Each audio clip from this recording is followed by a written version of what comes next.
Hey friends, welcome to my channel MF for you. And I'm hoping all of you to join as soon as possible. Let's see who joins. And before I begin, since it is being recorded, I would like to tell everybody that the video is made for the informational purpose. I'm not trying to promote any brand, product, service agency, anything whatsoever.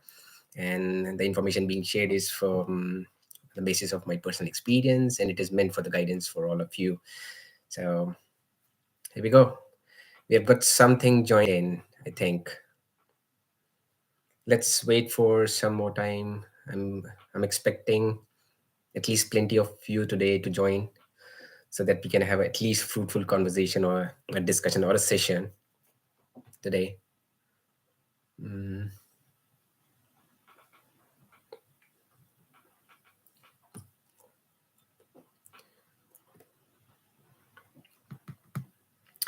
Hey, Tarun. There you are. We just had a word, I believe. Yes, it was you.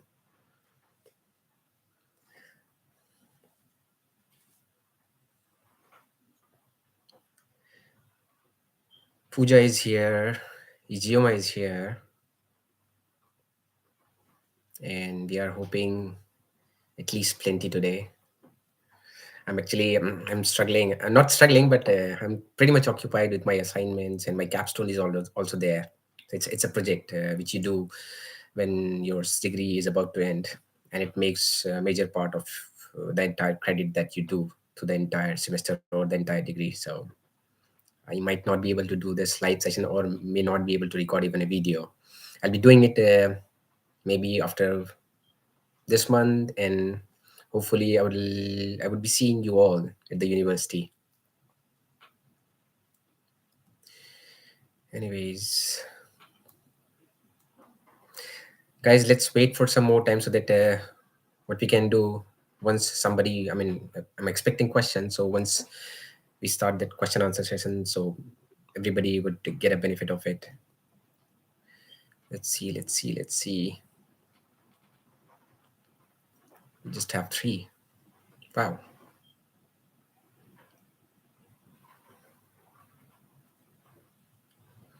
Anyways, so I believe Tarun is here and Pooja is planning to be here.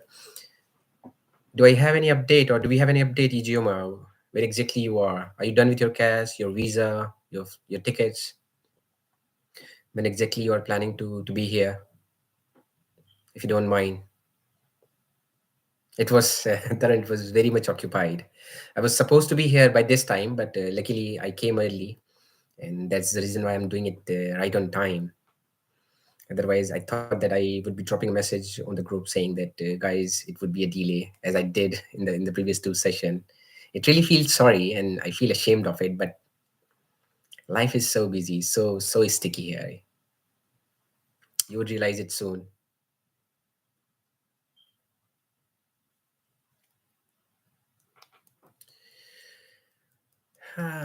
Look, it looks like people are busy today. It's a weekend still. Whoa.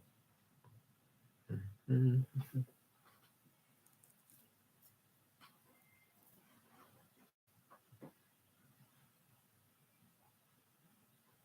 How's the weather over there, Varun? Tarun, sorry, in at your place, since you are staying quite far from London.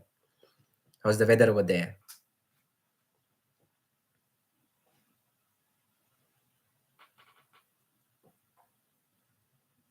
And there is something interesting about this weather, actually. It's raining. Oh, okay. Same here. Same here.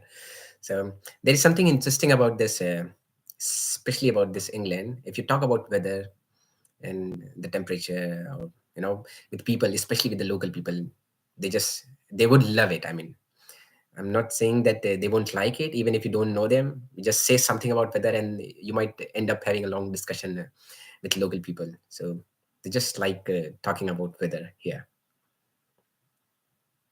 Yeah, we'll be coming into London by 19th. Okay, they still have some difficulty getting an appointment. Oh my goodness. Yes, you might. That's 11 degrees. Oh, this is very good actually, Tarun.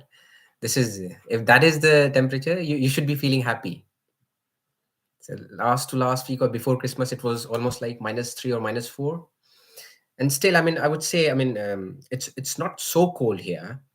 But what happens when it gets windy, it becomes really hard. I mean, I mean, it makes you feel uncomfortable, even if it's not so cold.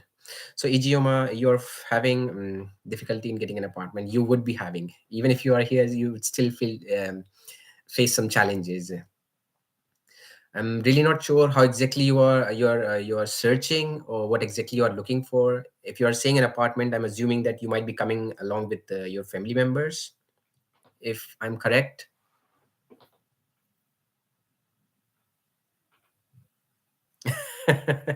Yes, it's going to be harsh. That is what it is coming. But again, there's something interesting about this weather here. It fluctuates quite frequently. I mean, within a day, you can experience 3 to 4 kinds of weather. I mean, it changes. Like it would be sunny at moment, it gets cloudy, then it gets windy, it starts drizzling, and it might even rain. And that is what is happening. When I came, it was the skies, the clouds were getting clear, but now it's raining. It's raining.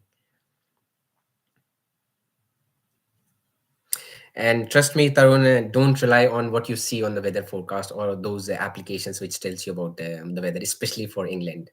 It's so deceiving, I would say. It changes. I mean, you might you would see the weather and it will show you cloudy. It's going to be cloudy or rainy next day, and you might end up seeing, oh, it's going to be sunny, and it is sunny actually. So this is how it happens here. Don't rely completely on it, but yes, it's good to have an idea every day. You plan your day accordingly, seeing the weather. So make it your practice. Ijeoma is saying you'll be coming alone. Then are you sure that you're looking for an apartment, Ijeoma? Because there are two things where if you're going for a big property in a sense, you're going for an apartment. It could be 1 BHK, it could be 2 BHK, depending upon your budget. So usually what happens is the big properties are available with agents or with landlords, those who do not prefer giving it to the students for some obvious reasons. First is that you are here on a study visa, and students, most probably what happens with the student, they keep on changing their accommodation. They are having trouble with paying their rents towards their property, and there are delays also. They request some landlords or agents that we are having sort of problem for this month. Can we have it scheduled for some other day if the rent is due? So these are, I mean, quite basic things or quite obvious reasons which makes these agents or landlords not to rent those big properties to students. So that's unfortunate, but still, this is what it is. So what happens if you're a professional, if you're working somewhere already, then they won't be having any problem. They won't mind giving even 1 BHK, 2 BHK, 3 BHK on the entire property. So Ijeoma, not to discourage you, but you'll have to, I mean, just in case if you are looking for an apartment so far until now, I would say just look for a room if you're coming alone all by yourself. And again, I've told this thing to few of my friends, those with whom I'm in touch with over the phone and over this platform. I would say Barking, Stratford, Forest Gate, Maryland, Manor Park, Ilford, Romford, East Ham, Wanstead, Lyttonstone, what else? Walthamstow. These are the areas which are, I won't say, yeah, I mean, these are the areas pretty much at a reasonable distance from the campus, and there are plenty of properties available. But yes, it's challenging these days. To be very honest, it is challenging. Either they're asking for too much of rent, or the property just doesn't stay in the market. It goes quickly, very quickly. If you see it sunny, then it will rain. Yes, it is. This is funny, and it's quite frustrating. At least for me, it's quite frustrating. I don't like rain, especially if it gets. I mean, if I don't get to see sun, I mean, I simply don't like it. If it's sunny, I simply just get ready, pack my bag, and just leave. I mean, I love exploring the city, and I've explored the city quite a lot ever since I've come here. And one of the best way is to explore the city is to walk or to commute via bus. If you keep on traveling via trains, I mean, you just miss a lot of things. I would say it saves your time for sure, but if you prefer traveling in bus, if you prefer walking around the streets, then you would explore what the city is like and what are the different parts of the city. So for example, I when I came here, I stayed initially in southern part of London, in what do you call it, Kingston upon Thames, which is quite beautiful. It's quite a beautiful area. I have made a reel and on my Instagram for that particular area. So that part of London is much different than this East London. So it's better you keep on exploring city and see what is it like to be here.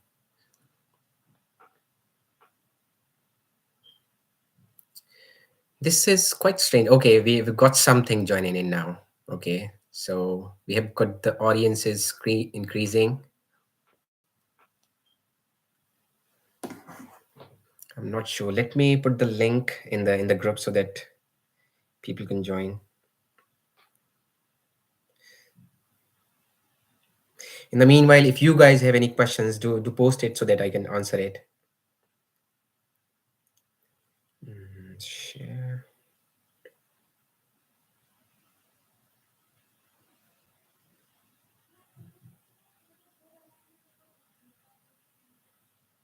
There you go.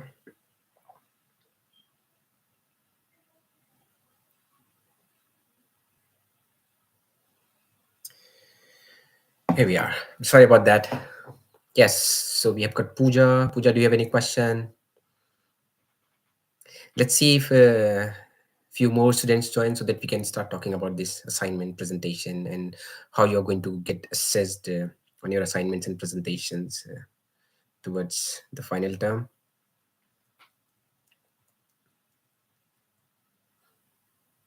And Tarun, since we talked about this weather thing, I would say that if you just Google it, you would be surprised to see that London is one of those cities in UK, at least in England, wherein it remains sunny for maximum number of hours in a year. So it really gets sunny, quite sunny in London. So in that sense, it's good. It's not going to be too windy. Oh, sorry, too much of harsh winter compare with the other region. So storms are pretty much uh, a thing or quite common in the up north, up in the north towards the Scotland side. So we are lucky actually.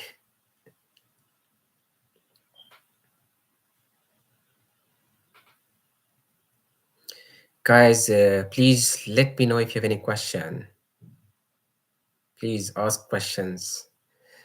Some of you might be here, some of you might be coming very soon. So ask as many questions as you can so that it becomes a productive session. And rest of the things we'll see once we meet for sure. Whatever you have, whatever.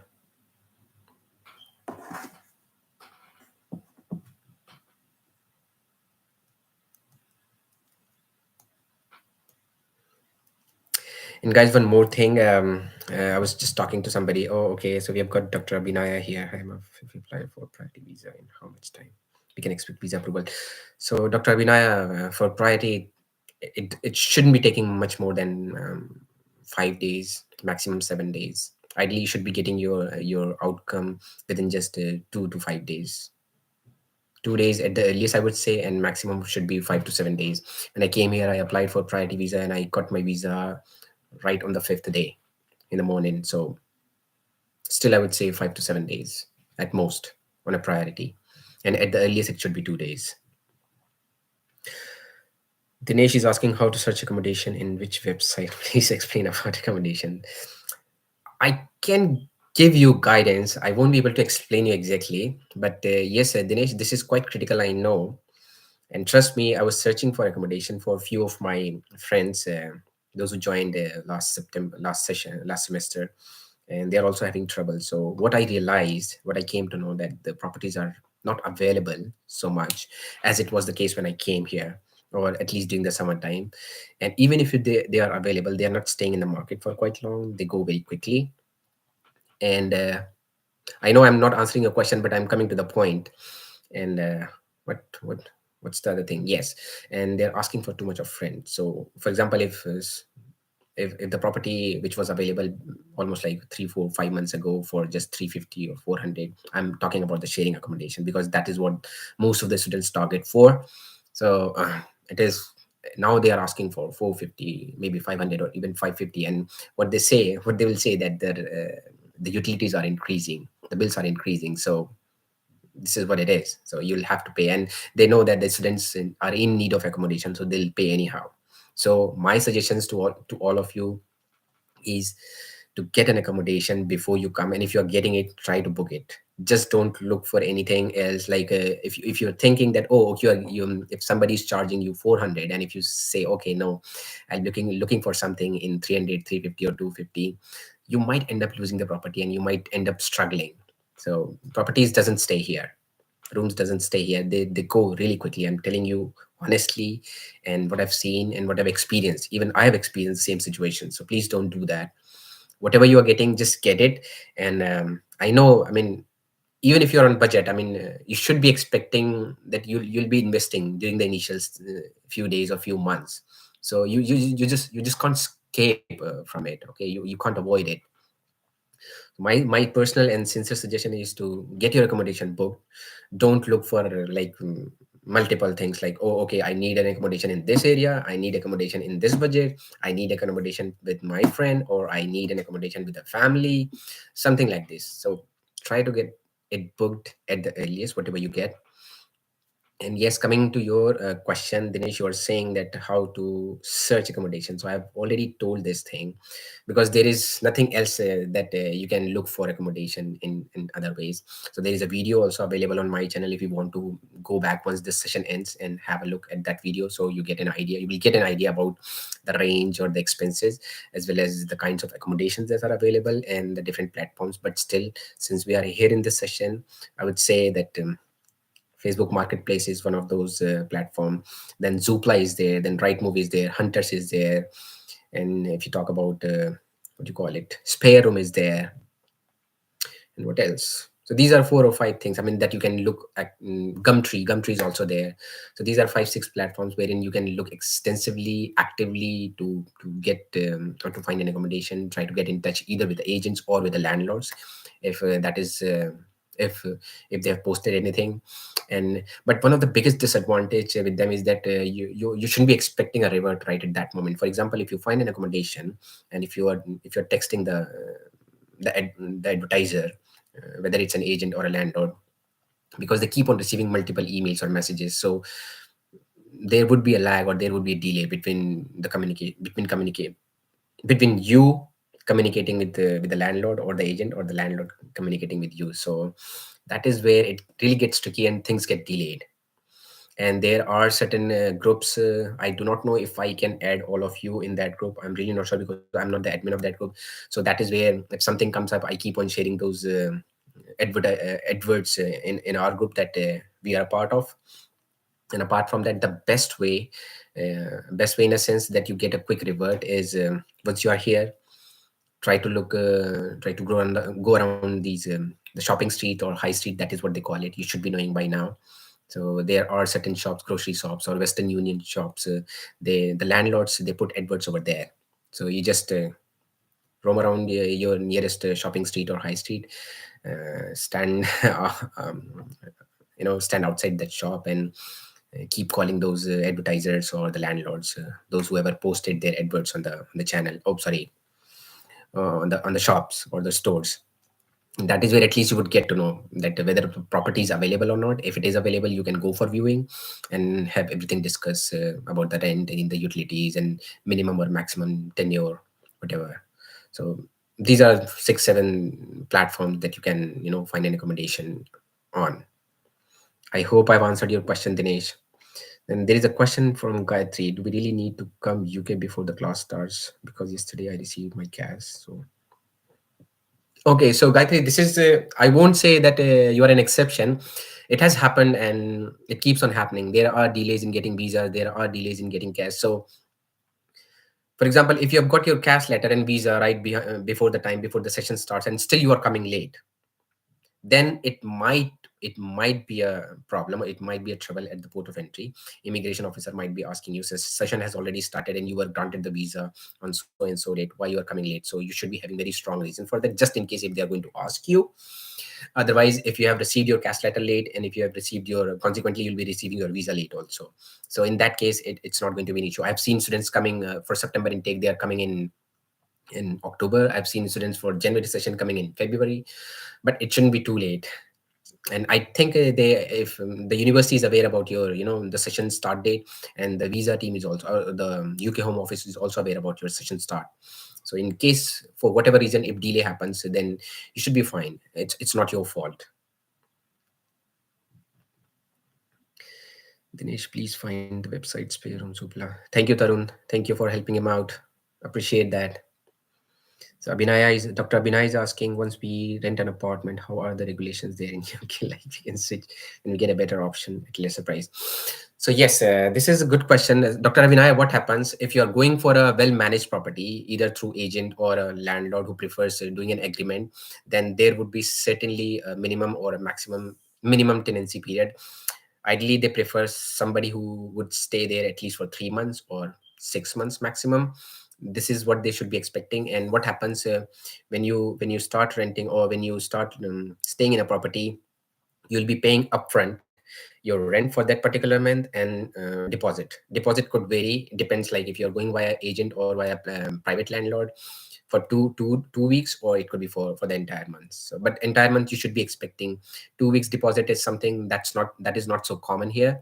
So what happens technically, that you will be paying the rent for 2 months at the beginning of your stay. So the from day one you'll be paying the rent for 2 months. So if you have to leave property, you'll have to give them a notice of 1 month. That is what that deposit is for. So what happens, either you can stay for those 2 months. I'm just giving an example, a hypothetical situation wherein you found an accommodation and you started staying over there, and within 1 month you found another accommodation which is cheaper or much better than initially where you stayed. Then you can let the landlord know that I won't be staying here from the next month onwards, so can you please pay back my deposit.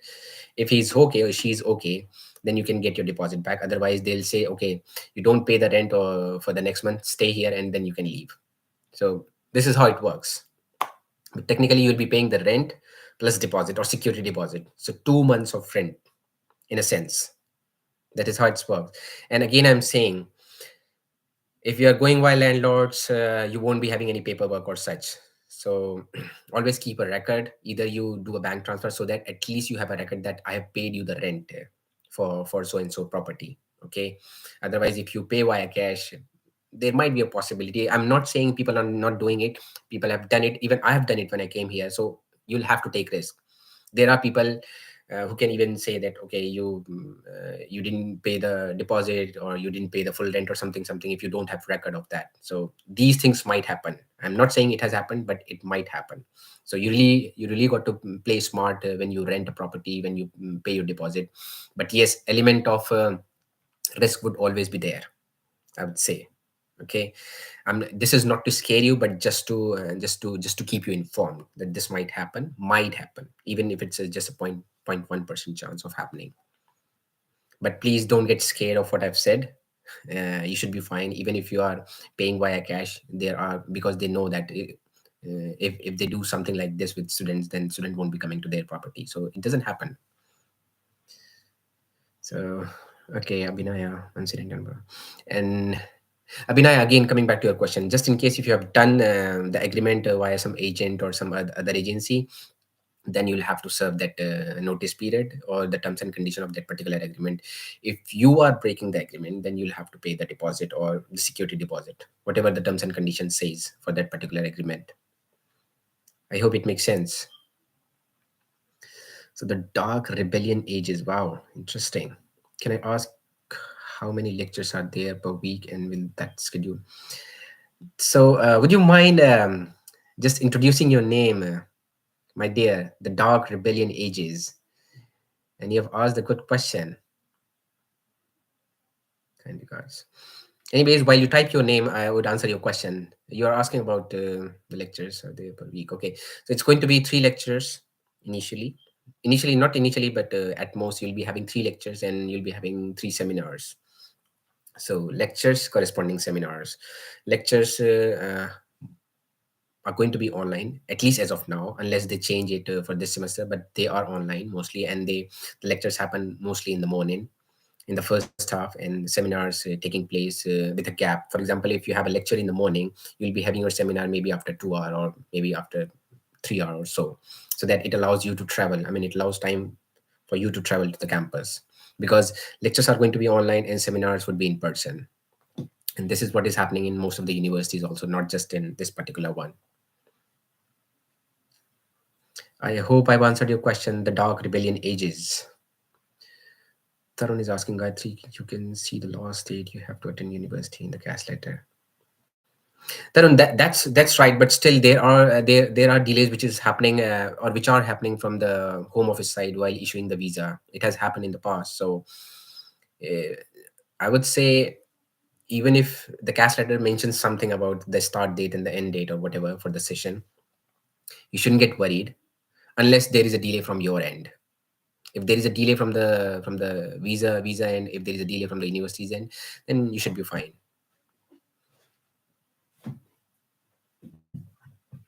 Yes, correct.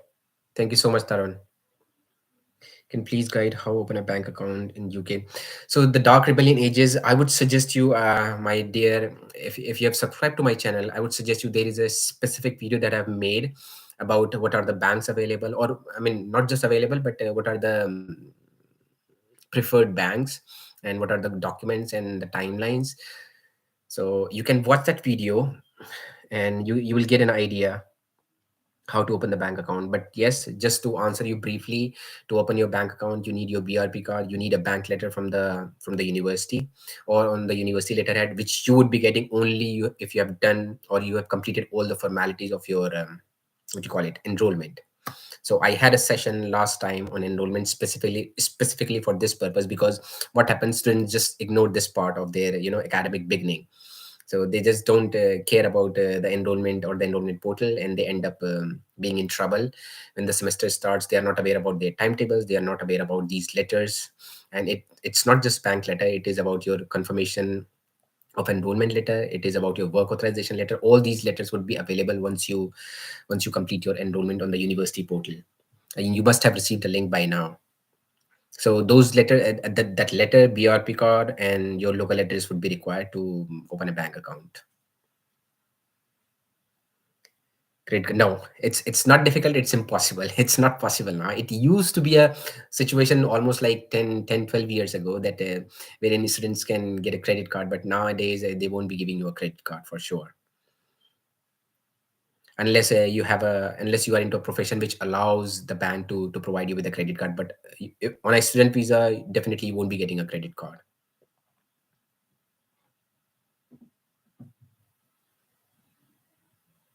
So just forget about difficult. I would say impossible. They have some restrictions and requirements to be fulfilled. You must have stayed here for 3 years. You must have paid taxes for so and so a year, something like this. They have these requirements. So technically, what they say, that you shouldn't be on a study visa, or even if you are here on study visa, you should have worked for at least 3 years, stayed here in UK for 3 years. Only then they can provide you with credit card of certain limits. But initially, you shouldn't be expecting to receive a credit card for sure. So Gayatri is saying thanks. Gayatri, please feel free to ask any other question if you have. So the dark rebellion missed it. Okay. So what question? You have asked two questions, my dear. Can you please repeat your question? Which question you are asking for? Dr. Abhinaya is asking what kind of part-time jobs we can expect to get, and where will be able to. Guys, can I just request all of you, and please spread this word also.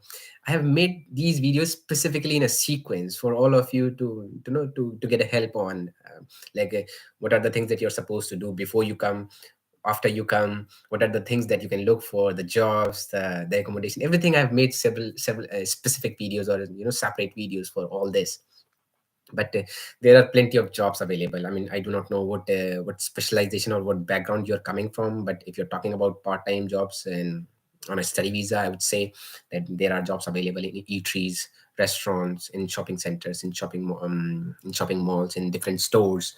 Or if you're lucky, and if you're really good with a strong background, then you might even end up getting a job, like within a professional setting that matches what you have done in the past, and either matches to your academics or to your experience.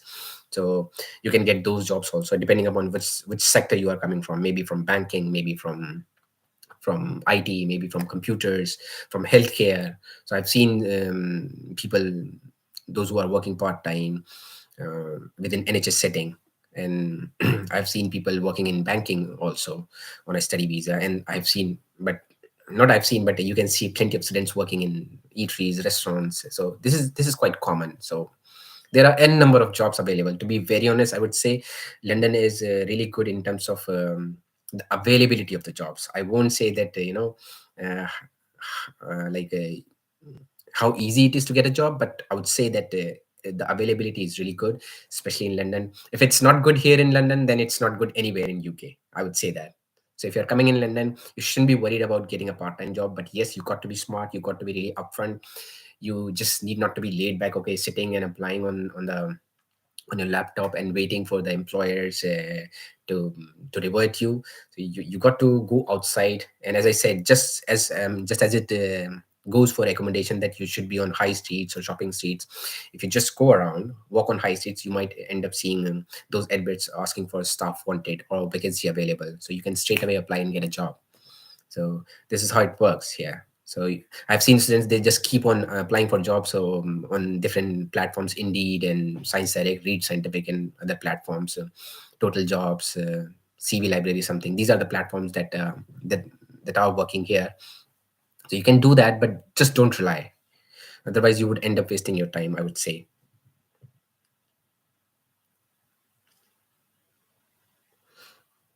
So, Dr. Abhinay, if you can specifically like speak about your profession, I might be able to answer you like what sort of jobs you can look for within your profession. I'm really not sure, but still, if you can just tell me what your background is so that I can guide you, or at least I can suggest you something. First one, please. Okay, so kind of.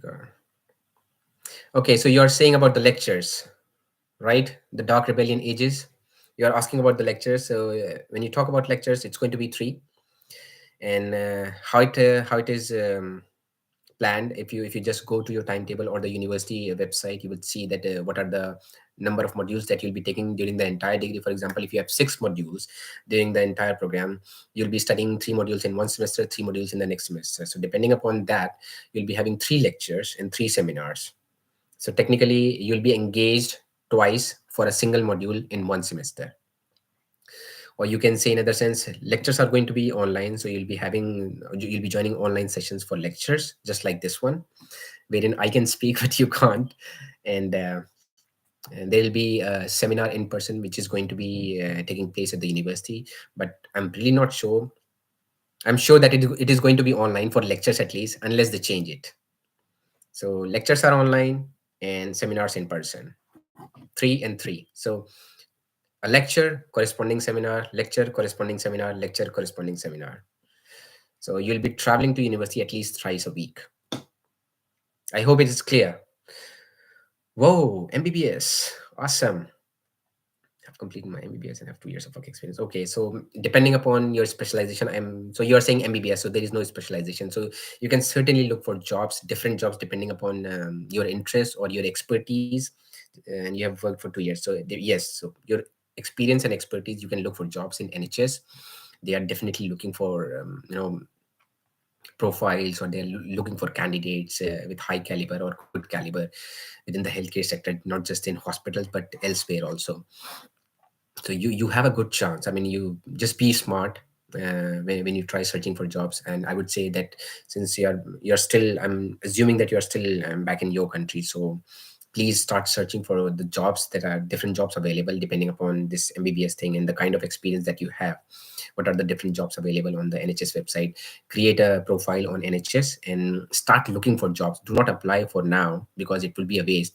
So just start looking for the profiles or the different areas that they are looking the candidates in, and then start preparing your resume accordingly and preparing yourself just in case, giving yourself a mock interview before coming here. So So what happens if you prepare well in advance, you won't end. I mean, you won't be wasting much of your time when you come here. So once you're settled with your academics.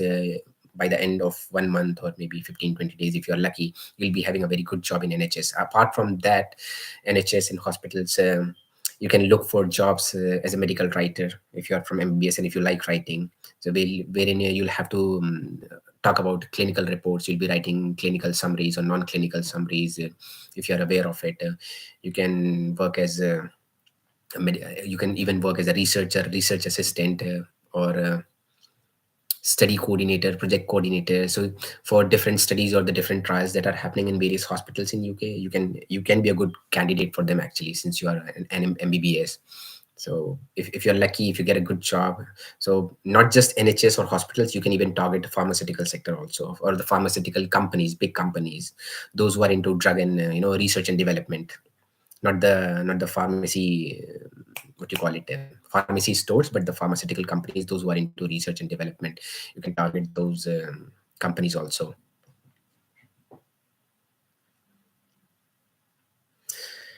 Okay, so we have got Jasmita just joining in, and we've got a question. We will get help from professors, right? Starting little how to get started about seminars and induction. Oh yes, so Jasmita, that induction is definitely going to take place for sure, and that is the reason why I've suggested the majority of you to be here before the session starts actually, and that is where the induction week or in the induction takes place. So I discussed about this thing in the last session. So if you're coming from a healthcare background, they'll be having some specific day or days, depending upon the strength of the students. They'll be conducting induction for those students. Those who are here for project management, they'll be having a separate session for those, just to avoid rush and chaos. So do attend this induction, and they'll be talking about all these things, the professors, seminars, all the academic and non-academic things. That has everything to do with your university. Even if it has nothing to do with your university, you can still ask question. You'll be having us, or you'll be having international student support officer, who can answer all your queries apart from university stuff or academic stuff. So do attend that. I would strongly suggest do attend those sessions. So I mean, the more you prepare, the more confident you become when the session starts. So I've seen students struggling. They're not even aware about the timetable even after 2 months. So this was the situation, and this is the situation I've seen, and they keep on struggling through the entire semester. So it's better you come early, get the information, all sort of information, be mentally prepared, be confident, so that once you have your academic journey started, you are all confident, and you're very you go with a very positive frame of mind, full of energy and excitement, so as to deliver your best. I hope I have motivated you, Jasmita, to attend the induction. We've got a question from Gayatri. Does we get any help from the tutors in doing assignments? Yes, you will get plenty of guidance, and not just in terms of the documents they'll be uploading on the Moodle. That is what the platform is being used. But also in person, you can, if you are really smart and if you are really well organized or well managed, what you can do, you can plan a session or a one-on-one tutorial with your tutor, and have everything clear. Whatever question or concern or you have or clarification you need, you can go for it, and you can have it cleared. But yes, I would say, just your studies should be your priority, I would say. If you don't want to struggle at the end of the semester doing your assignments and doing your presentation, then I would say this studies should be your priority. But I've seen the other way. Here students have their priority as their job and other stuff, and they keep the academic stuff somewhere at the back end. And when it's the term time, then they start struggling with their assignments and assessments, presentation, and all sort of stuff. So we will be talking about this assessment part. Once I cover these questions, then I'll be talking specifically about what you should be expecting from your assignments, and what you should be expecting from your presentations, and what sort of assessment and these two things primarily makes a part of your final assessment. I'm waiting for the session. I recently get my enrollment mail from the university. Awesome, Jasmita. So you'll be having your session once you are here. It's not going to be an online stuff. So you'll be having your session once you are here. So probably just the week before the session starts, it is going to be your induction week.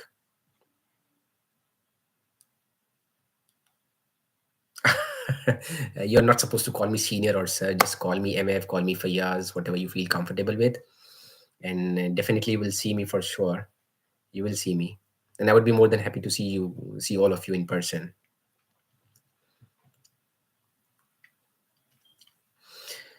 Okay, so what I can do, I can talk about this assignment and presentation part as a part of your assessment. So what happens?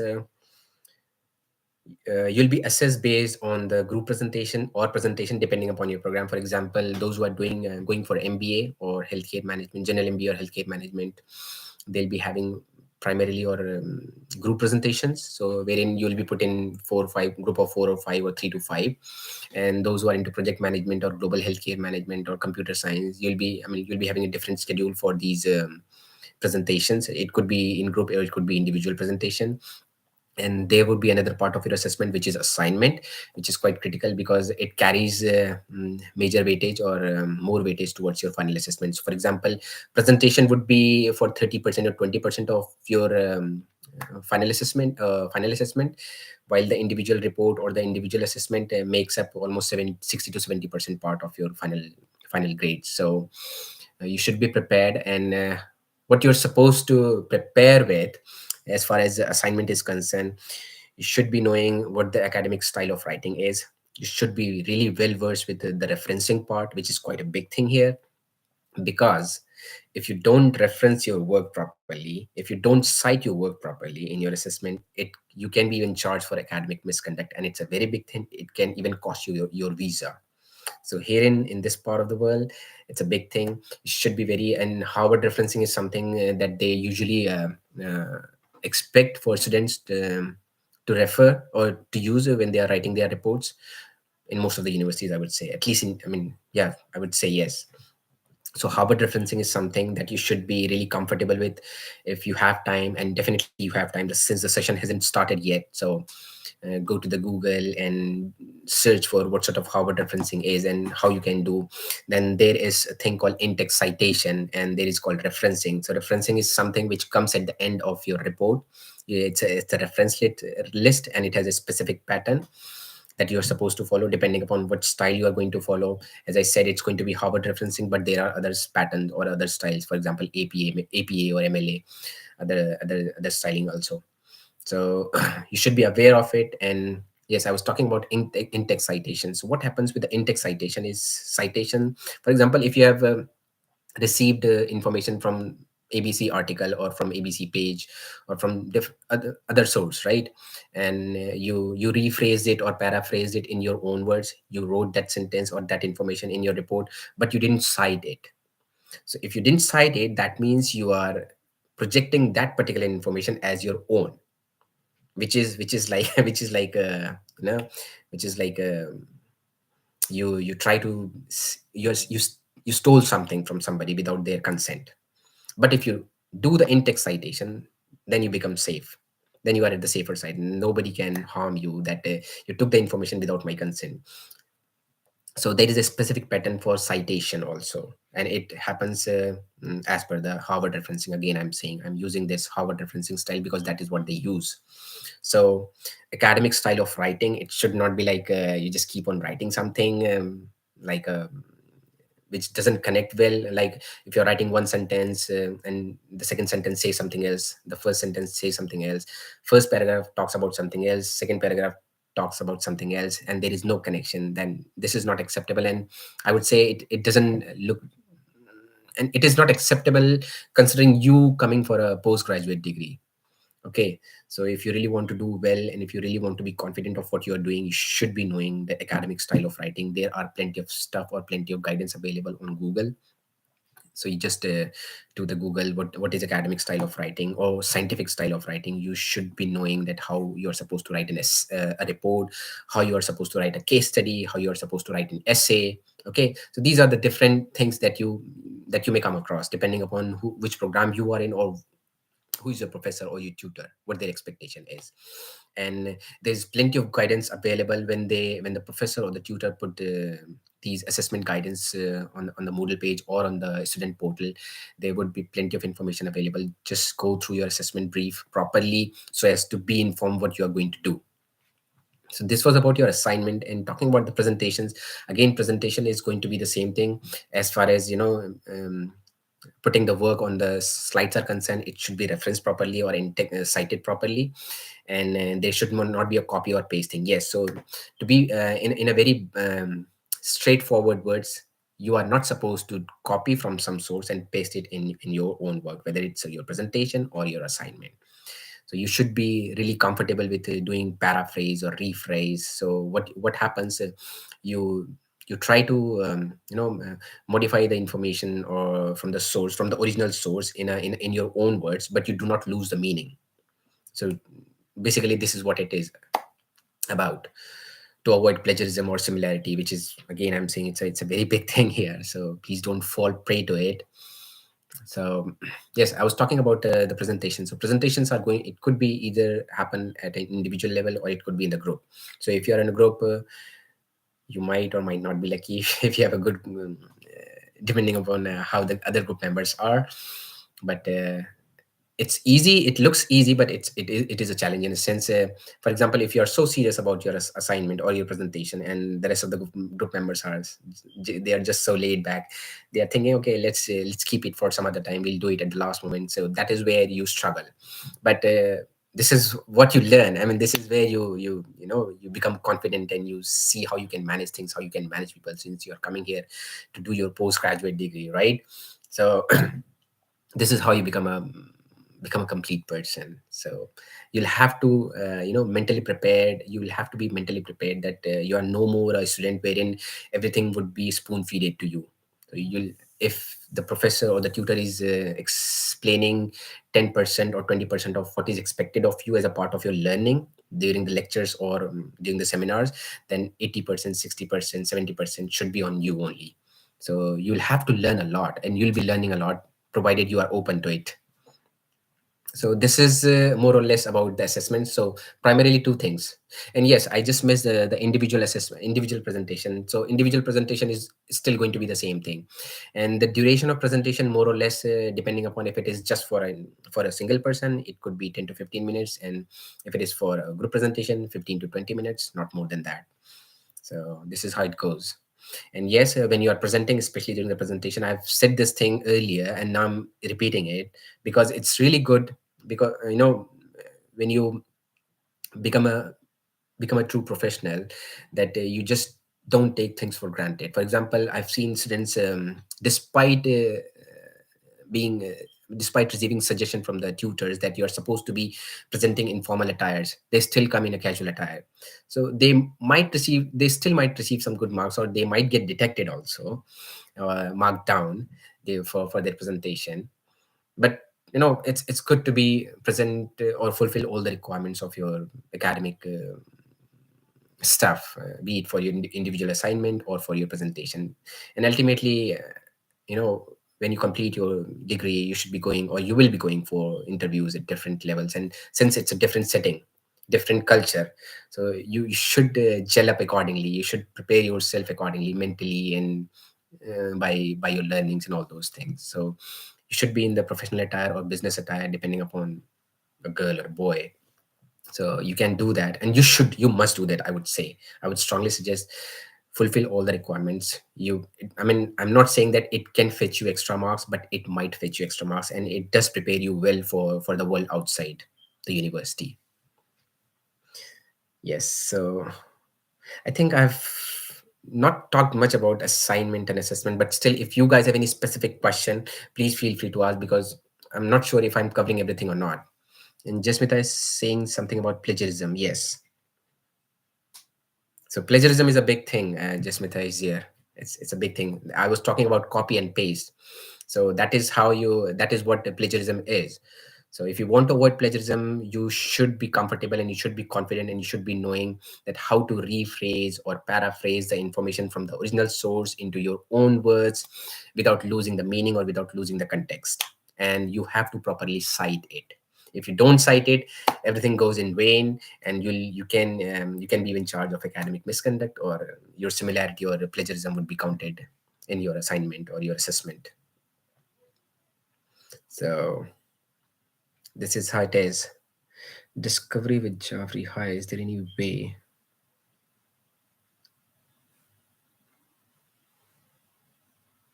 Yes, Dr. Abhinay, I'm sorry I missed your question. Yes, you're right.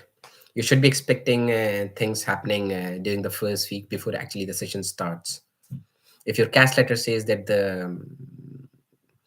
the university or the program starts at on so and so date, so previous to that week would be your induction period or your induction week, and it's not going to be for the entire week. It would be on some specific days or specific day depending upon which program or what concentration or specialization you are in, as I've just mentioned. Discovery with Joffrey. So, hi, is there any way to find out classes schedule before the comment? No.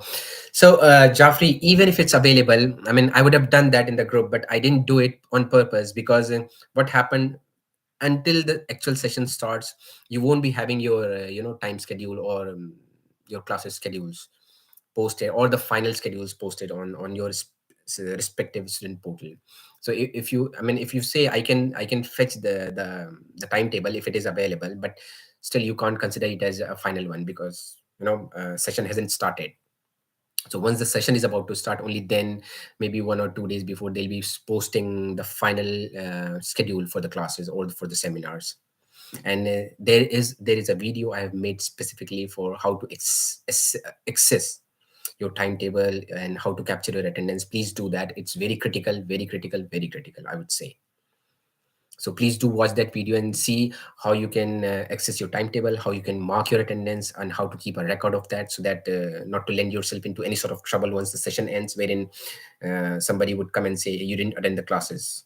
You did, but the system will show that you didn't attend the classes. So these are all technical glitches. So I've just mentioned a couple of things for you to be on the safer side, that this is what you can do. So you can watch that video if you don't mind. Please do that. And not just you, but I would suggest all of you, please do those, watch that particular video along with this session. So I'm just looking if I've missed any question. Gayatri, does we get any help from the tutors? Okay, I've done that. I've answered you, Gayatri, and Abhinaya, I've answered you as well. Jasmita, this session, you got my enrollment. Okay, I've answered you this thing also. Again, Abhinaya, assuming this, yes, I've answered your question again. Jeffrey, I've answered your question too. Yeah, but Harsha, do you suggest any skills to learn before the assignment? Yes. So it's a very, very good question, Harsha. Thanks for asking. I'm sure it's going to help whosoever is watching this video and will watch this video later.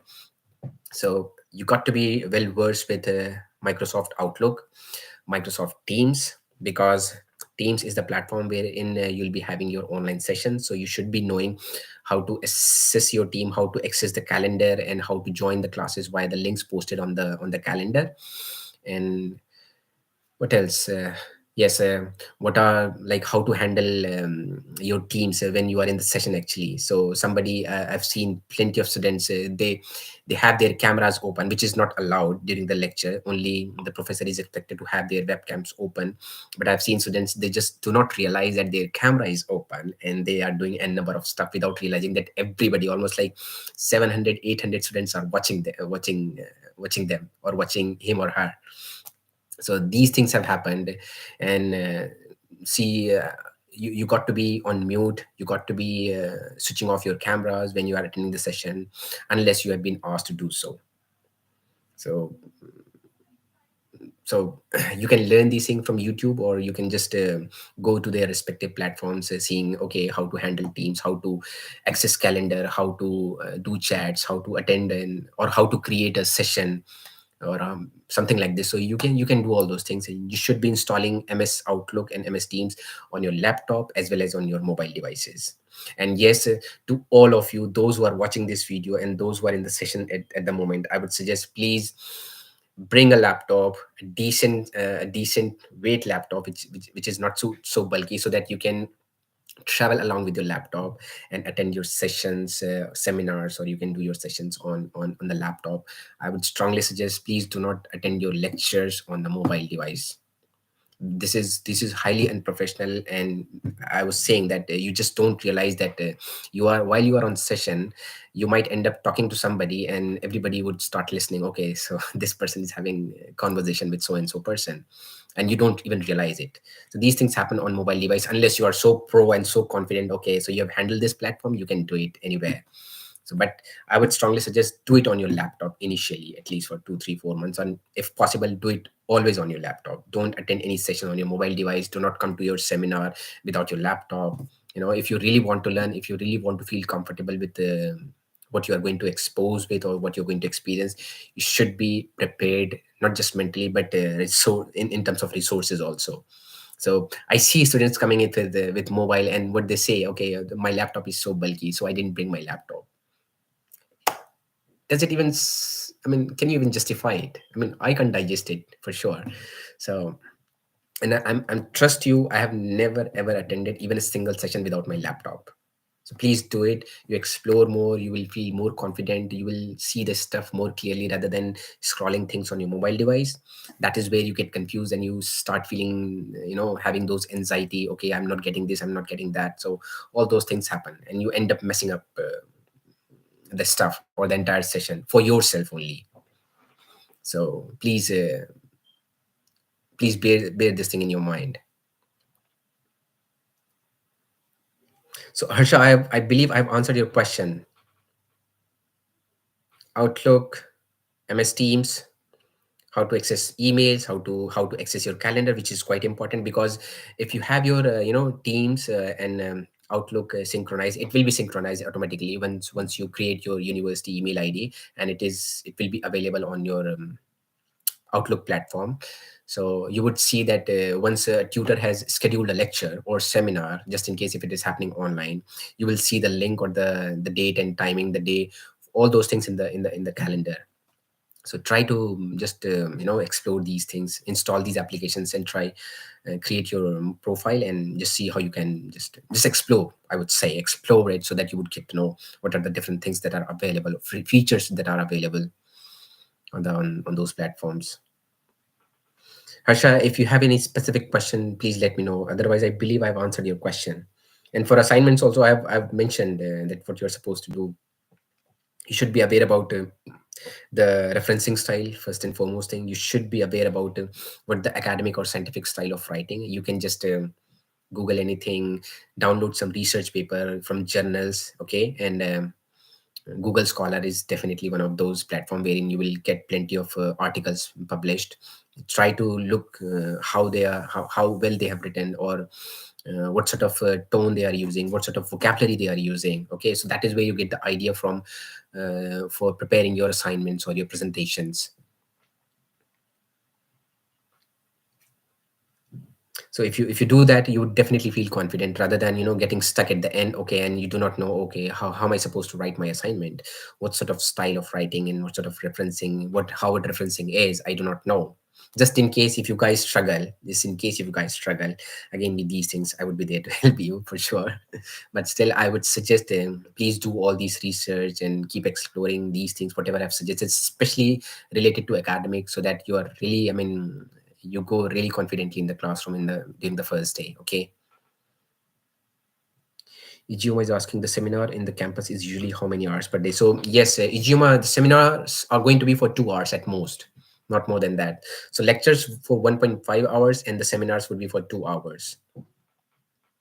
And as I said, it depends, like if you are having your lectures, if you are having lecture and seminar on both on the same day, then you'll be having some time gap between the two, so that you can travel easily to the campus and have your seminar attended.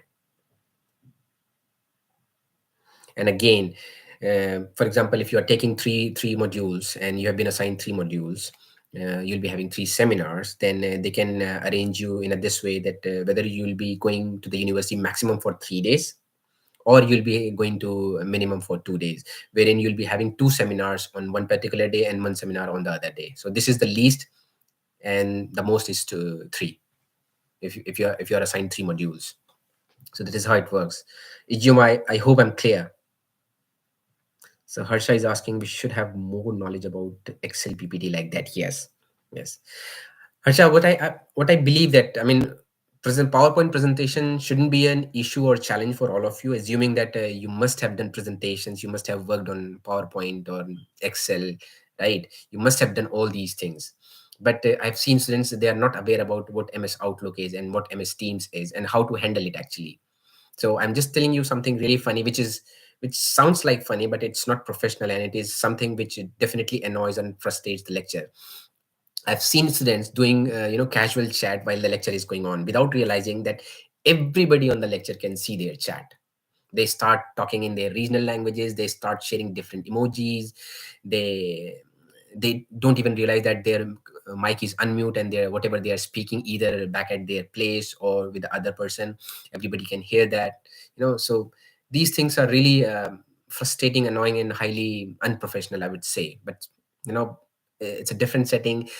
Professor or the tutor might not say, or might not scold you, but definitely they don't like it for sure, I'm telling you. Be professional as much as you can, well organized, well managed, well informed about what you are experiencing and what you are getting exposed to before you do that. So it's not like the session is about to start. You should be logged in or be in that session 15 minutes prior to, before the session starts actually. So it shouldn't be a case wherein you just uh, log in right at that particular moment when the session starts. So it's not good thing first, and you might face some technical glitch second thing, and third, if you are late by 10, 15, or 20 minutes, the professor might not mark you present if you're late. If they get really strict, then they won't mark you present actually. So it's all gone. And mind you, at least 70 to 80% is the requirement for keeping your attendance. It's a big thing again, so please don't lose that. Always be on time, and there is no way that you can give an excuse that for so and so reason you didn't attend your lecture, because lectures are online. Even if it's so critical, I mean, emergencies can happen, unusual circumstances can come. I mean, they won't provide you with an advance warning. It can happen, but that cannot happen frequently. Once in a blue moon it can happen. So in th- that is where, I mean, you can afford to have your lectures doing online or on your mobile devices, but otherwise you should be ready, you should be well prepared before the session start. And I'm telling you, you really feel confident when you do all these things, when you organize your stuff, when you manage your things in a timely manner, then you really feel confident. It has some positive psychological impact. This is coming from my experience, this is what I do, and you should be doing it as well. Okay. So Harsha is asking, we should have more knowledge about Excel. Okay, so Harsha, I've answered your question, I believe. But yes, if you haven't used Excel so far, I would say try to use your Excel and explore it, how to make a presentation, how to make slides, how to do referencings, how to make footnotes within the slides. Okay. And there are some other miscellaneous stuff, how to change the color background, all those things you can do. So it's not, Excel is definitely not going to be an issue. You will learn it quickly, but yes, Teams is something that you should be really prepared with. Outlook is something, checking your emails quite frequently, it is like, it is strongly suggested, I would say. Keep checking your emails. You might even get a job posted on your email. So I started working as a student ambassador for this university, and that is where I applied. Actually, I received this email from the concerned office, and I applied, and I got this job. So there are opportunities also available. So there are positive sides as well. It's not like, okay, I'm not using this email, I have students, I have other friends, those who can keep me informed. Don't rely on others. At least at least for the betterment of yourself, to be a professional, and not to lose opportunity, you shouldn't be relying on others. Even if you are watching this video of mine, I would say just go back, sit on Google, whatever I've discussed, just search it and do some research, and feel comfortable, and try to align with what I've already discussed for that particular piece of information that you can do, that you can do, sorry about that, so you will feel more confident and comfortable, right? Okay, so Dr. Abhinaya is asking, is it compulsory for us to have a laptop? No, Abhinaya, I'm not saying it's compulsory or mandatory, but what I'm saying, it is strongly recommended. It is expected at least. I mean, you are a postgraduate student. You have spent so much of money coming in here, and you don't have a laptop. Does it really justify? Having said that, I would say that the university also provides laptop for those who are having some sort of problem with their laptops, or those who are not having laptop for some strange reason, which I can't even think of. So they can provide you with a laptop, but that is not your own. Okay, for example, you'll get the laptop for a number of days, 1 2 3 4 5 days. Okay, and you'll have to return that laptop again. So you won't be having access to your stuff, for example your assignment, your drafts, your presentations, your lecture notes, your lecture slides. You'll have to rely on going to the campus, having that laptop again issued to you, and then you can explore it. So it is going to be challenging, and I won't advise it. And I'm again suggesting you and strongly recommending all of you, please, you have spent so much of money on your studies and coming here, so you should be spending a little money on your laptop thing. and and it is required. I mean, you not just in the university, but also after the university you would be requiring a laptop. So unless you are so confident and so sure, and you just ran out of money that you don't have money to buy a laptop now after having your visa done and everything, paying your fees, then I can't say anything. But apart from that, from my side, it's a personal and a very strong suggestion that you should be having your laptop. There are systems available on campus, just in case if you do for on a particular day, if you just don't feel like bringing your laptop, you can access the systems or borrow the laptop from the university. But again, I'm saying, if you're attending the lecture, it's better that you have your own stuff readily available. Hope it makes sense, Dr. Binaya. Okay, so Harsha is saying thanks. Thank you so much. Guys, do we have any other question? Please ask anything apart from assignment, assessments, presentation, and accommodation, life here, whatever you want to ask. I would be more than happy to answer. And guys, my suggestion, my not my suggestion, my request, my humble request, and my sincere request to all of you, please, if you have not done that, do subscribe to my channel. And on top of it, please share it among your friend circle or with your agency, whosoever you got in touch with or you got your admission from. Please do that. I have plans of going further and covering some other countries, and not just I won't be sticking to this academic part. I'm going further with career counseling and career progression sort of stuff.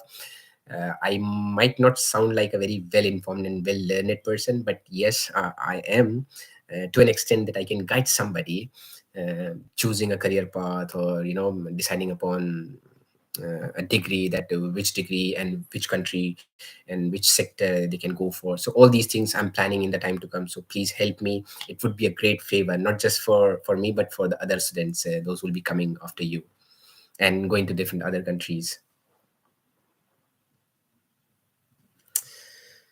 So I saw Amna, she has deleted. Okay, so Amna, if you have any question, please write it again. Harsha is saying, is the start date is 30th, then when is it the induction week? It should be prior to that week, Harsha, as I've said. I'm really not sure what your cast letter says, but ideally, as I've mentioned previously to somebody else, then it should be a week prior to that. And yes, yes, that should be it. There's nothing more to it. Okay, so Amna is asking about what is the process. So there is, it's quite simple. Amna, when you do your enrollment part, when you complete your enrollment, you will get an option when you come to the fee section or finance part. You will be provided with an option whether you go for an installment or you would like to pay the fees in full. So if you pay your fees in full, you, depending upon how much is left, and you are paying the full amount, not just 50% or 70%, then they'll provide you with some rebate or some relaxation. I won't say relaxation, but what do you call it? Sort of discount. You can say in a very simple words, discount. So for example, if somebody is paying fees in full, they might get a discount of 500 pounds or something. Okay, and if you're not comfortable doing that, you can go for installment. That is what I did when I came. I opted for installment, and installment is like, it's going to be 3 equal installments if you're going, depending upon what your program is. So you have that option, but for that you should be on the enrollment page. So assuming that you have received your cash letter, and you are all done with your visa, I'm just assuming it, you should be going back to your email or inbox, the email that you have registered while doing the application with this university. And you must have received an email from the university saying that this is how you're supposed to complete your enrollment. There are plenty of a number of procedures that you're supposed to go through. So please do that, and at the end you'll be having this finance part. In the finance part, you'll be having this option whether you want to give the fees in full or pay in installment. So you need not an approval from anybody. It will be just a part of your enrollment procedure. So once you do that, you will see when next your fees would be due. For example, now you're coming in January, so I will assume that your first installment would be due in April, and then next would be in June or July, and then the third installment would be due in August or September. So this is how it goes. So I hope I've answered your question, Amna. Please let me know if you have anything else. Guys, come on, ask me questions. Yes, so I'm coming back to what I was saying. Please subscribe to my channel. Do watch all the videos for the sake of yourself, and please share it among your friend circles in the agencies and back in your country, family members and friend circle. Please do that so that I can maximize my reach and start getting onto the track that I've just discussed. I'm going for career counseling and career development, and discussion about course programs and all sort of stuff. I'll be taking these things in detail in a step by step manner. But you guys would become a part of it if you start doing what I'm asking for or what I'm requesting for. So please do that. I would truly appreciate. Yes, my dear friends, I'm waiting for questions. Is medical coding helpful for? Yes, it's a very good profession, I would say, Harsha. Medical coding, medical transcription. I have not seen transcription here, although it's quite a general term and it's quite a regular term back in India or in some other Asian countries. But yes, medical coding is a very good profession, and you might even have a chance of doing work from home, and you will get to learn a lot of things, maybe about something about pharmaceuticals, a bit of pharmaceutical sectors and a bit of medical sector. So this is quite good. And if you're so interested in medical coding, since you've mentioned, there are certain certifications being provided by different agencies. You can just Google it and search it, and there would be some, I won't say reasonable, there are certain agencies who are even charging hefty amount for it. So if you're truly interested in it, just go for the certification, and once you are here, start applying for medical coding jobs. You can do that. And before you do that, I would again suggest you that Indeed is one of those platforms. Total Jobs is again another platform. CV Library is one platform. Read Scientific is there, and Indeed I've just mentioned. Okay, so Indeed is there. There are, so these three or four platforms you can initially look for, and then when you start doing your search, you would get to know what are the other platforms available for doing, for applying jobs. In UK. But for now, I would say that stick to these three, four portals, and just search whatever you are interested in and see what are the employers and what are the companies and what sort of profile are being posted, or the employers are interested in. So you would get an idea, and accordingly you should prepare your resume. And since now I've just mentioned about resume, I would say that, guys, please at least bring 8 to 10 copies of your resumes. You will be having, I mean, online portals to apply for a job, but there are certain jobs wherein they'll be asking for a hard copy, and getting a printing done here is not so reasonable, I would say. Even if it's not so expensive, but it's not reasonable. Some shops even charge one pound per page, black and white page. So it is it is quite expensive in a sense. So please bring at least 8 to 10 copies of your resumes, and you can segregate the number of resumes or CV, whatever you would like to call it. They call it CV here, although there is a subtle difference between what a resume is and what CV is. But again, I'm using the word CV here. Just prepare 3 or 4 sets, or at least 5 sets for part-time jobs, and at least 4 or 5 for your professional, whatever job that you are interested in, depending upon what profession or what background you're coming from. Sorry. So, and how you are going to prepare it, I have made another video, and I've provided some links on that video in the description. That what is the template that you're supposed to follow as far as UK is concerned. So you can follow that template, or you can follow those links to have a template downloaded for a UK CV, and you can prepare your CV accordingly. And if still you are worried, I won't mind reviewing it if you want. Okay, so Amna is saying thank you. Thank you so much, Amna. Muhammad goes, what if we don't have if you don't have laptop, then nobody's going to ask you why you didn't bring your laptop. Nobody's going to ask you for that. But as I've mentioned, it's better actually. It's better to have a laptop. For example, you can borrow laptop from university, but they are not going to give you laptop for forever, right? For the entire semester, it will be just for a few days initially, and then you'll have to reissue it by returning it. Okay, so this is how it happens. For example, if you have lecture today and you were supposed to return your laptop to the university day before that, and this morning you don't have a laptop, so you'll be having your mobile device to attend your lecture. You can do that. But I mean, if you ask me, I would say that you should be having a laptop. Otherwise, I won't say that it is mandatory or like you must be having it. Otherwise, you'll be in trouble. I won't say that. What part-time jobs are good for females? Okay, so this is quite a typical question. Okay, so you can, Amna, you can go for something into eateries, or there are jewelry shops here. I've seen they prefer female candidates only, and there are clothing stores from, especially from these Asian countries. They have India, Pakistan, and other stores. So you can go for those. They prefer female candidates, and there are other clothing stores, the local of UK. They also prefer female candidates. So clothing is something, footwear, clothing, and if you are interested, you can go even for those local eateries, wherein if you can cook something and you can be a part of chef team, then you'll be working behind the bars, and you'll be just cooking the food if that is what you are interested in. Otherwise, jewelry shopping stores, clothing stores, and other shopping stores, whatever you just think of, they prefer just having female candidates. Jewelries, again, I've mentioned specifically. I've seen, I mean, today even when I was coming, I saw plenty of shops. They posted the advert saying female, experienced female, or female wanted for this, whatever store that was. It was for jewelry, although. Otherwise, I mean, there is no discrimination and there is no preference that we'll be having only females, we'll be having only males. But yes, in a sense, there are certain jobs that they prefer only female candidates, and there are certain jobs wherein they prefer only male candidates. Otherwise, it's open for everybody. Whatever you feel comfortable with, you can apply for that job. There is no restriction and no trouble as such, I would say. Hope I've answered your question, Amna.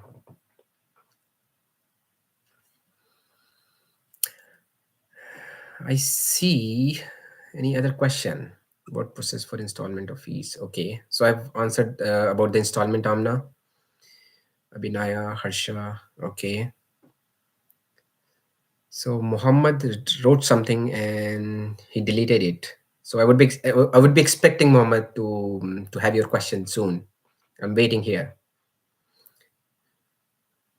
What are the resources for preparing assignments and presentations? So okay, so this is good question, Harsha. So what are the resources there are? You're not bound to to access or refer specific resources, but yes, Google, Wikipedia, and all sort of stuff are something which is not required or which is not accepted. You shouldn't be doing it in academic or scientific writing. So please avoid using Wikipedia as a source, as your source. But yes, there are journals, and once you receive your schedule or your module handbook for that particular module, you'll be having a mm, very detailed information available in that module handbook, saying that these are the topics that you'll be covering, and these are the case studies that you'll be covering, and this is where it is received from, or it has been accessed from. And there would be a list of journals also for that particular module, that these are the journals that you can have an access to so as to have to get the articles or to get information. And on top of it, you'll be provided with the library access of the university of. Okay, and once you access it, you will see a number of resources available.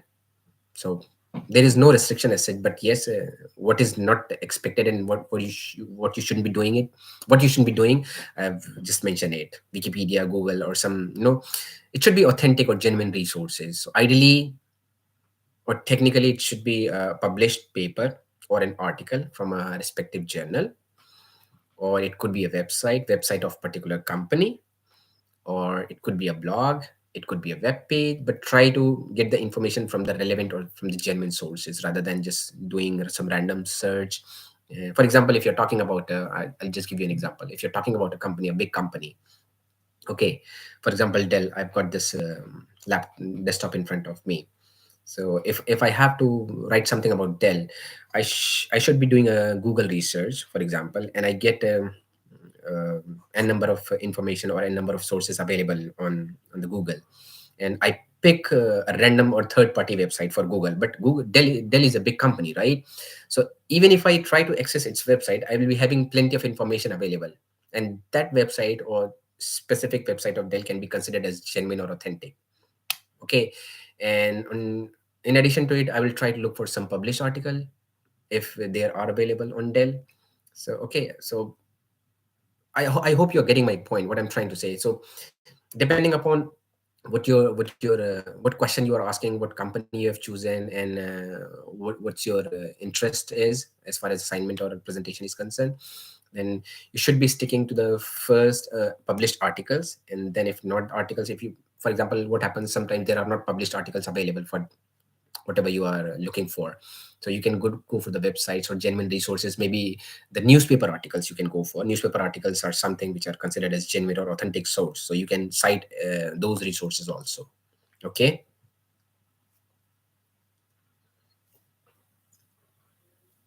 Uday Krishna, hey dude, I like your clothing style. Can you? Oh my goodness. Oh, Uday, what is there about my clothing style? I'm not a pro. I'm not a pro. I just wear simple t-shirt and lower. Nothing else. Nothing specific. But yes, I like watches.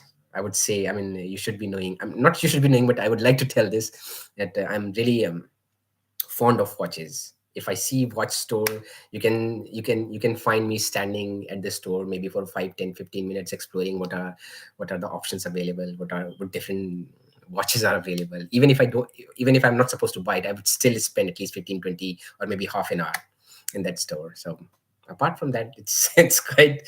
I hope you try to pull my leg there. Is there anything that you would like to know? Now I'm interested in you.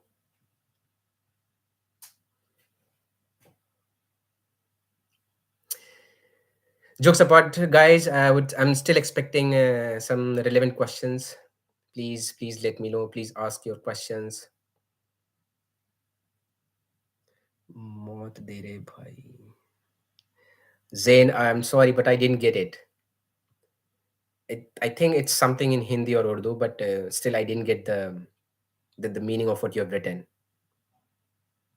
If you can write it in more simple words, or maybe there is a spell error.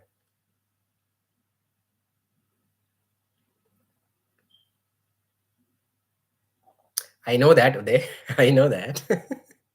So, guys, we have this person, Uday Krishna. He's into healthcare management. He's a very good friend of mine. He's also completing his final semester. What type of and how many clothes, shirts, pants? Okay, so Amna, I forgot when you talked about this part-time jobs. I would say bring at least a pair of black t-shirt, black shirt, and a black trouser. I would say that there are certain stores or the certain jobs which requires you to wear only black with no label on it, plain shirt, plain t-shirt, or a polo t-shirt for guys, and black trousers.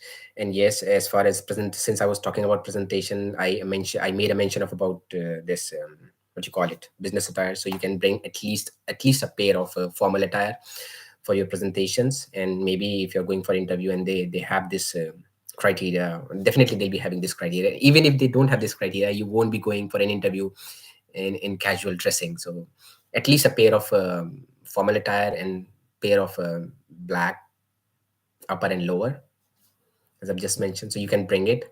And yes, as far as jackets are concerned, I would say bring at least a pair of jacket, a good jacket with hoodie on it, because it rains here and it can rain anytime. It starts drizzling anytime. So umbrella doesn't work. I haven't seen people using umbrella quite extensively because it gets really windy, and when it's windy, you just can't use umbrella. So bring at least a pair of jacket.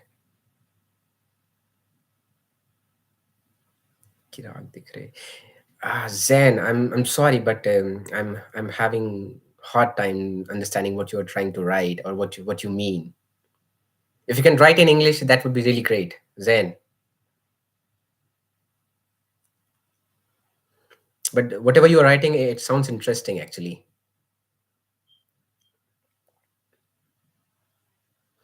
Could you please explain how to register new students in GP? Because Uday is asking, because there are different ways working on it, and all are working good. But which so Uday, I'm sure that I'm getting close to your question because as far as GP is concerned, so getting yourself registered for GP and getting yourself registered for NHS is quite it's different. It runs parallelly and it's different too. And I would talk about GP. So the GP depends what area are you in, and there are different platforms. For example, the place where I stayed initially, they had this application called Doctor IQ. So I downloaded that app. I got myself registered with that GP, and I was able to get the consultation done whether online or over the phone or in person. But the place where I'm in right now, this place GP doesn't support that Dr. IQ application, so I'll have to do it manually or either via NHS portal, or I'll have to go to the GP, the nearest GP, and get myself registered. So this is about GP. And as far as NHS is concerned, there's a website for NHS. So go to the NHS website, get yourself registered, and have your 9-digit registration number available with you every time. Because whenever you are going to access the healthcare services here, you need those. You need that NHS registration number. Doesn't matter whether you go to GP or to some diagnostic treatment or diagnostic procedure, you'll be required to have it. And also, having NHS number is something which supports your legal stay here. So not just PRP. I mean, as a part of your documentation, you should be having your NHS registration done at the earliest. So once you have find your accommodation and you know that you are going to stay here at least for 3, 4, 5, or 6 months, whatever you think you are comfortable with, then you should be having your NHS registration done. So Uday, I hope I've covered. I mean, I've tried to answer your question in the best possible manner, but if you can specifically ask, like what exactly you are having trouble with, or people they are having trouble with, then I can answer. Okay, good energy gang. Hi, I've got Anshi Ka. Okay, so guys, we have got one more senior joining in.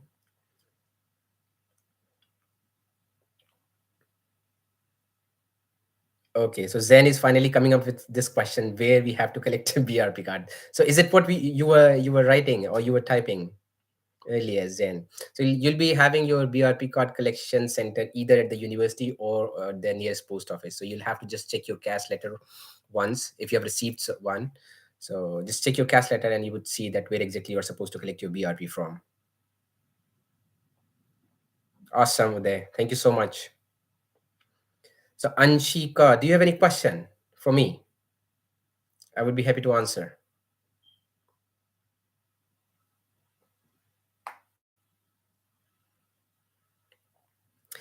Zain, I hope I've answered your question. If you can just confirm.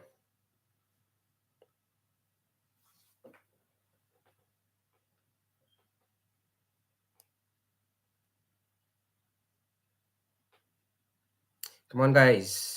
Or are we supposed to conclude the session today? For today. Have a good evening. See you soon, dude. Thank you so much, Uday. You have a great evening. If it's not raining at your end, it's raining here. Enjoy your evening. Thank you so much, Zain.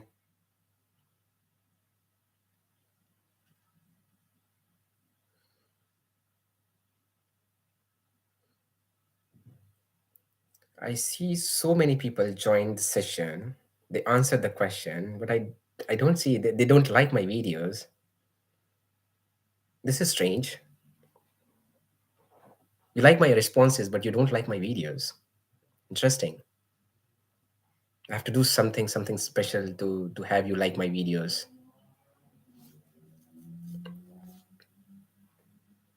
Come on, guys. I see plenty of students here. I should be expecting few more questions before we conclude the session.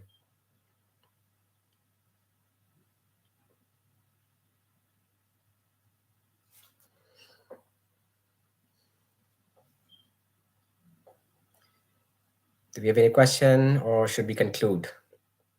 I'll wait for just few more minutes, and then if I have any question, I would be happy to answer. Otherwise, we'll conclude the session for today.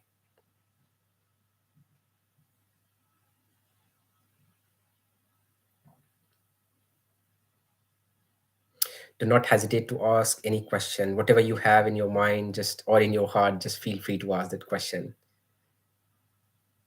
It might come handy, not maybe not for you, but for some other. So please ask questions. That is what this session is for.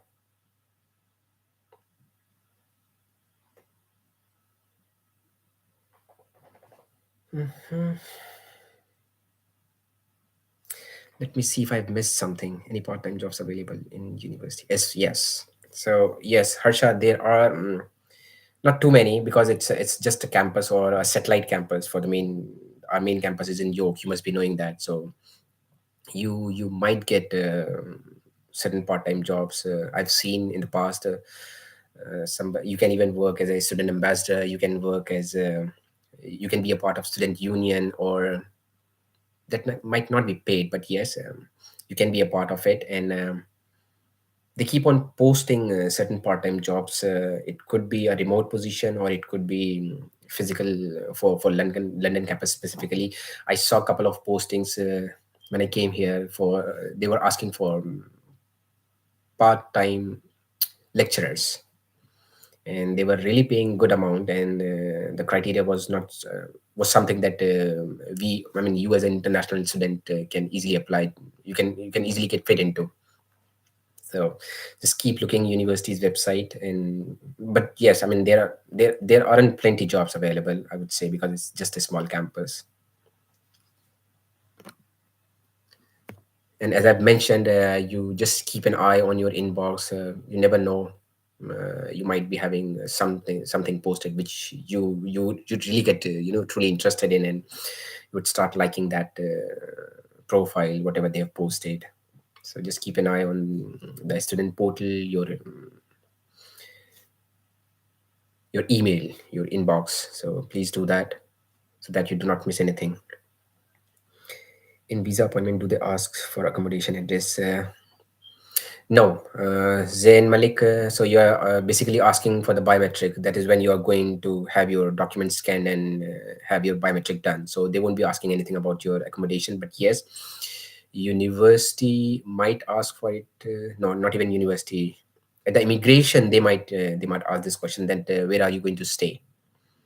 So it's better, even if you know somebody, have their address, or get a letter from them saying that this person is going to stay with me. I know this person in so and so capacity. So have that letter just as a proof that this is where you are going to stay, and and they know that you are not going to just wander here and there, and you know what your place is. So I would say, if you can do that, do that. Otherwise, it's not a mandatory thing, or it's not a requirement that you're supposed to fulfill anyhow. But yes, it's better that you do it, I would say. Yes, for biometric, they are not going to ask for it.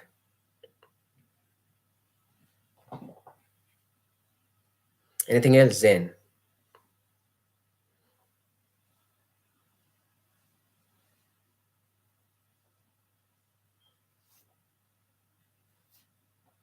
So, guys, if you don't have any question, I would say that we should conclude the session for today. And if you still have something, you may get in touch with me uh, over my channel, or my Instagram, or my number, my WhatsApp. If you have my number, you can do that, and I would be happy to answer or guide you or suggest you something, whatever you are having concern with, or you need clarification for.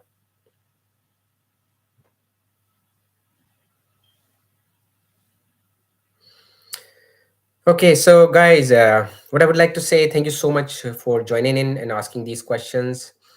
I'm sure I would have been a help to all of you so far, and hoping that, I'm not hoping, but I'm sure that I'll see you guys very soon. Okay, so I've got a question again from Zain. Is it compulsory to have international driving? No, no. There is no such requirement or a mandatory requirement which says that you should be having your IDP with you. So even if you are coming from maybe from India or Pakistan or some other country, you can still use your local license from your respective country, and you can use it here in UK for a maximum of 12 months. After that, you'll have to go for the local driving test and full license before you drive, or you drive further. So international driving license is something which is, I mean, which I won't suggest, because it's going to cost you something extra. So it's better you just bring your regular license from your respective country, and you can use it over here. So that should be it. Okay, Zen, do you have anything else? You can ask me, otherwise we will conclude this session now.